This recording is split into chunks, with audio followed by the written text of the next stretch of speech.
Haleluya, saudara. Shalom, selamat pagi. Puji Tuhan, saudara. Pagi hari ini kita dapat bersama-sama kembali untuk merenungkan firman Tuhan sebelum kita melakukan segala aktivitas kita, kesibukan kita, kegiatan kita. Kita mengawali bersama dengan Tuhan dan firman Tuhan. Amin. Amin. Puji Tuhan, saudara. Hari ini kita akan kembali melanjutkan Ulangan pasal 8. Sekarang kita tiba di ayat 11 dan 12. Sebelum kita merenungkan bagian ini dan sebelum nanti saudara membacakan ayat ini, mari kita berdoa. Kami bersyukur Tuhan, terima kasih untuk berkat rahmat-Mu. Terima kasih untuk kasih setia-Mu. Kami ingin mengawali hari bersama dengan Tuhan dan firman Tuhan. Sebelum kami melakukan segala aktivitas dan kesibukan kita, kesibukan kami hari ini. Dan kami ingin mendahuluinya bersama dengan Tuhan dan firman Tuhan. Berkati kami dan kiranya firman menjadi benih yang baik, yang tumbuh dalam hidup kami dan membuat kami terus hidup dalam anugerah Tuhan. Di dalam nama Tuhan Yesus kami berdoa. Amin. Puji Tuhan. Silakan adik. Ulangan 8 ayat 11 sampai 12. Hati-hatilah supaya jangan engkau melupakan Tuhan Allahmu dengan tidak berpegang pada perintah, peraturan dan ketetapannya yang kusampaikan kepadamu hari ini. Dan supaya apabila engkau sudah makan dan kenyang, mendirikan rumah-rumah yang baik serta mendiaminya. Kata hati-hati di sini seringkali mungkin kita berpikir sama seperti orang yang menyeberang jalan, anak kita menyeberang jalan, maka nasihat kita kepadanya hati-hati. Kalau menyeberang jalan, lihat kanan, lihat ke kiri.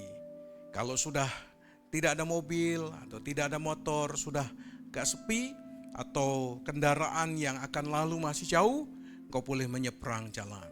Hati-hati.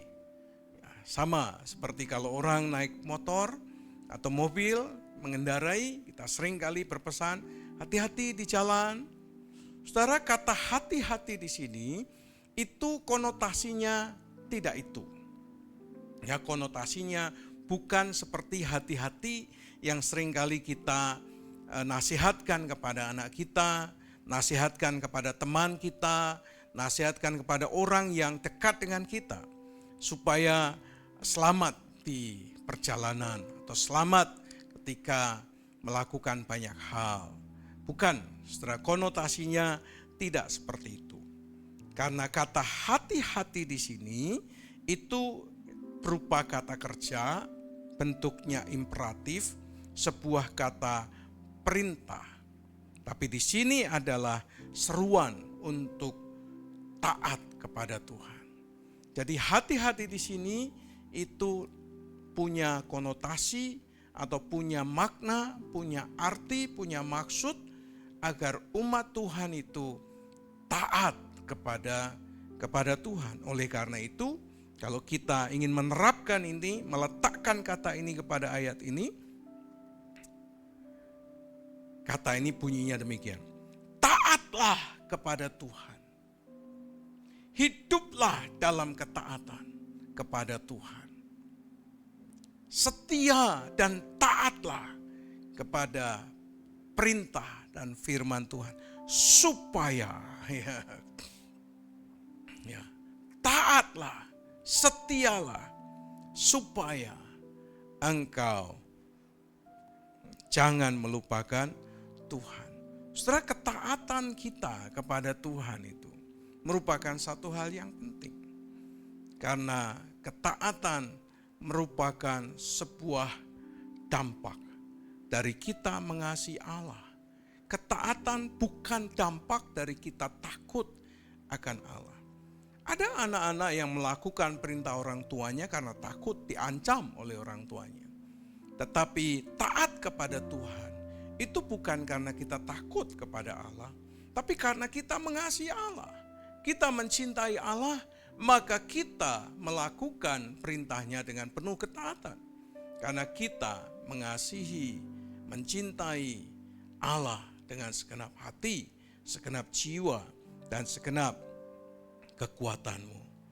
Saudara, ini merupakan satu hal yang sangat penting untuk kita perhatikan. Oleh karena itu, mari kita jadi umat yang taat.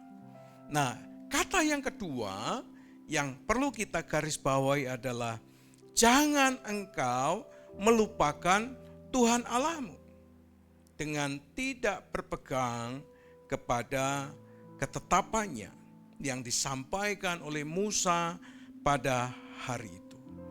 Jangan melupakan. Saudara, kata melupakan ini juga merupakan kata yang perlu kita perhatikan dengan baik. Karena kata jangan melupakan ini punya indikasi sebaliknya, yaitu ingatlah. Ingat kasihnya yang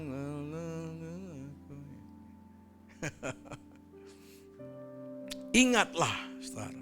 Jadi kata jangan melupakan itu sebetulnya maknanya adalah sebaliknya, yaitu ingatlah. Nah, kata ini merupakan kata yang menunjukkan kecenderungan manusia yang jatuh sebetulnya. Yang seringkali punya niat atau punya itikat, punya kecenderungan yang melupakan Tuhan. Oleh karena itu, Musa mengingatkan kepada bangsa Israel agar selalu ingat kepada ketetapan Tuhan. Ada begitu banyak orang, termasuk saudara dan saya, yang punya kecenderungan melupakan Tuhan.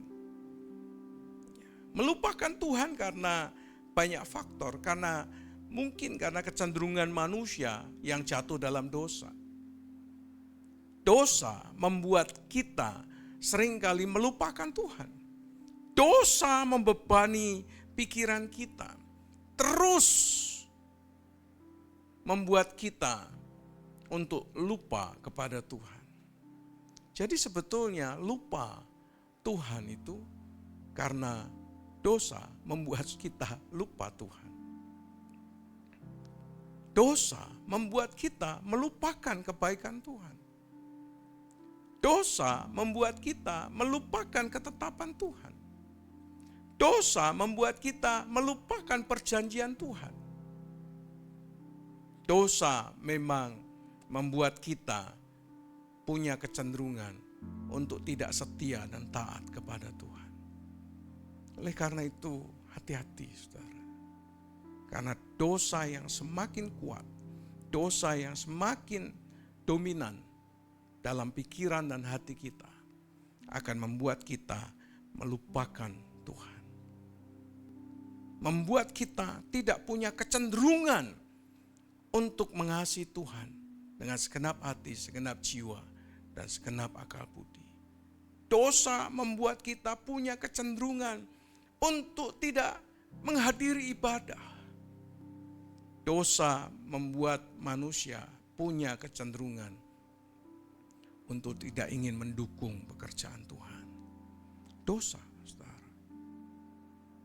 Oleh karena itu, dosa harus ditaklukkan. Dosa harus dikalahkan. Maut itu sudah dikalahkan. Kristus sudah menebus dosa kita. Oleh karena itu setiap kali Tuhan berjumpa dengan orang berdosa yang telah diampuni dosanya, Tuhan selalu berpesan, jangan berbuat dosa lagi.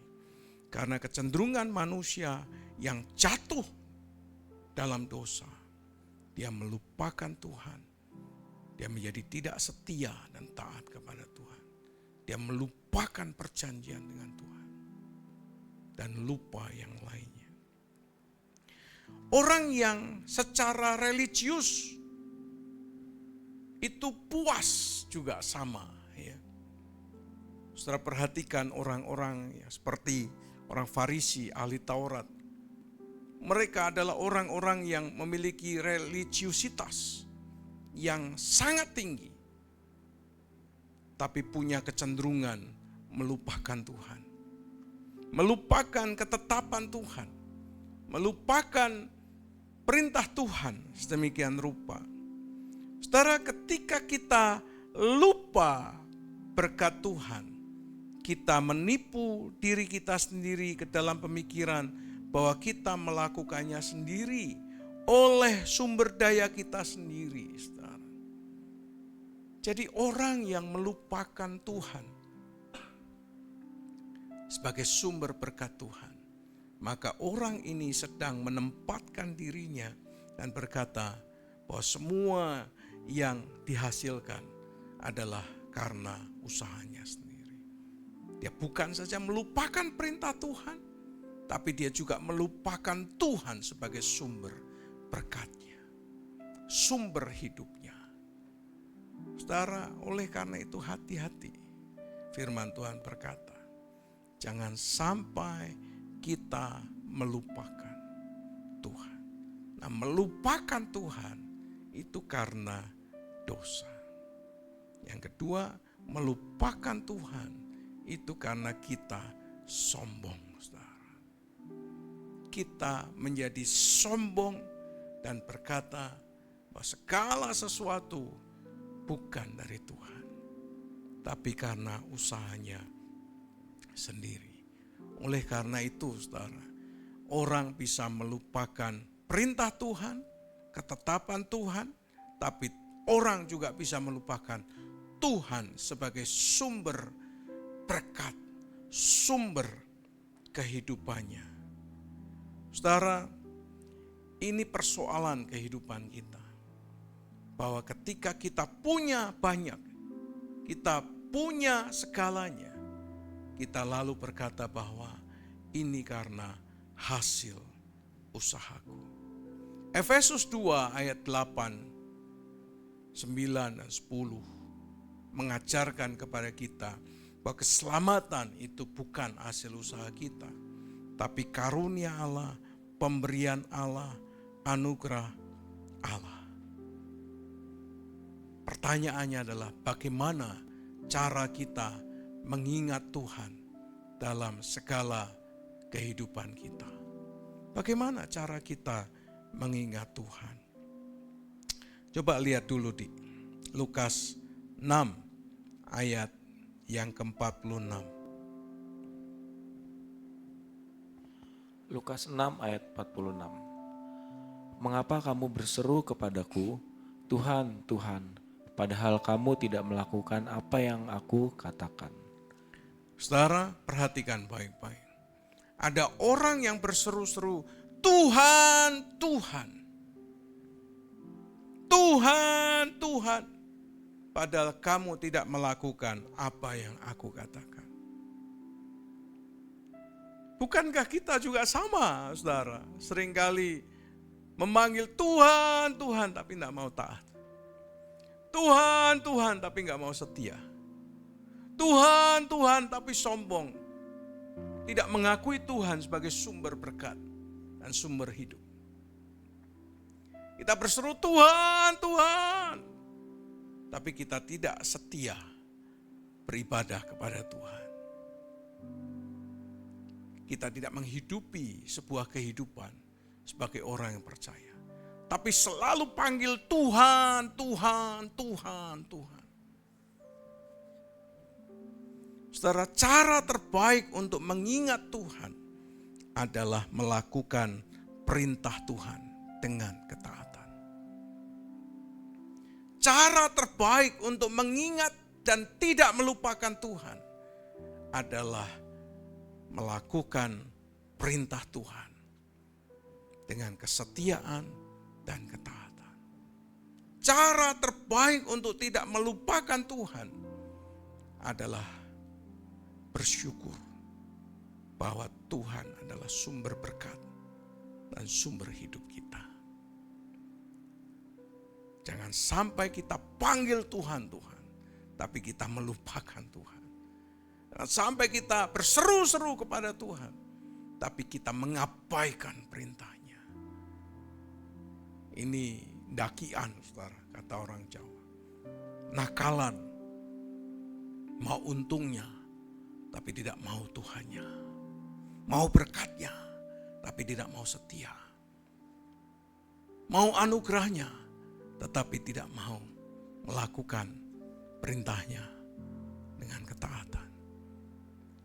Jadi kalau saudara dan saya dikatakan sebagai orang percaya yang tidak melupakan Tuhan,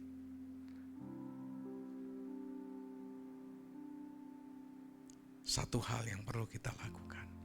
Lakukan perintah Tuhan dengan ketaatan. Dengan kesetiaan. Ketika saudara dan saya melakukan perintah Tuhan dengan ketaatan dan kesetiaan, maka pada saat itulah saudara dikatakan orang yang tidak melupakan Tuhan. Amin. Saya berdoa kita bukan orang yang lupa kepada Tuhan. Bukan orang yang tidak tahu berterima kasih kepada Tuhan. Kita adalah orang-orang yang mengingat Tuhan dengan cara melakukan perintah Tuhan dengan ketaatan. Beribadahlah dengan setia. Berikan persepuluhan dengan penuh ketaatan. Melayani Tuhan dengan penuh ketaatan. Jangan hitung-hitungan, saudara. Jangan hitung untung rugi. Layani Tuhan dengan penuh semangat. Amin. Amin. Mari kita berdoa. Kami bersyukur Tuhan. Kami ingin mengingat Tuhan dengan cara melakukan perintah Tuhan. Dengan setia melakukannya. Dan belajar bersyukur kepada Tuhan untuk apa yang telah Tuhan anugerahkan. Ajari kami menjadi umat yang tidak abai dan lupa akan berkat Tuhan. Kami bersyukur Tuhan, terima kasih untuk penyertaan-Mu, untuk berkat-Mu. Kami menyerahkan hidup kami sepanjang hari ini dalam tangan anugerah Tuhan. Kiranya damai sejahtera dari Allah Bapa, cinta kasih sayang daripada Tuhan Yesus Kristus, persekutuan pertolongan pimpinan kuasa Roh Kudus, menyertai saudara sekalian dari sekarang sampai selama-lamanya. Di dalam nama Tuhan Yesus Kristus. Haleluya. Amin. Puji Tuhan saudara. Mari jadi orang yang mengingat Tuhan dengan cara melayani Tuhan. Dengan cara melakukan perintah Tuhan. Dengan cara bersyukur dan mengakui bahwa seluruh berkat yang kita terima adalah dari Tuhan. Amin. Selamat menikmati hari ini. Selamat bekerja. Selamat beraktivitas. You are blessed.